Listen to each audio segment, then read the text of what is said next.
کیا کبھی آپ نے سوچا کہ کیوں یسوع مسیح کو صلیب پر جانا پڑا؟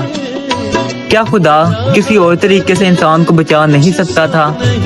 بائبل مقدس بیان کرتی ہے کہ گناہ کی مزدوری موت ہے۔ انسان گناہ میں گر گیا اور خدا پاک ہے، وہ گناہ کو نظر انداز نہیں کر سکتا، اس لیے صلیب ضروری تھی۔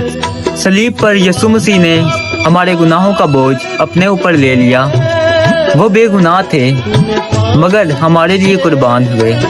یہ وہ لمحہ تھا جب زمین خاموش ہو گئی، جہاں یسوع مسیح کی تکلیف میں ہماری نجات لکھی جا چکی تھی۔ یہ صرف ایک موت نہیں تھی، یہ خدا کی محبت کا اعلان تھا جو پوری دنیا کے لیے تھا۔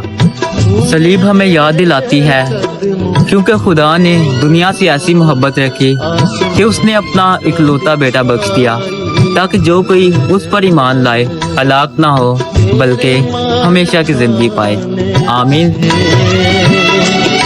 یسوع ہے شفا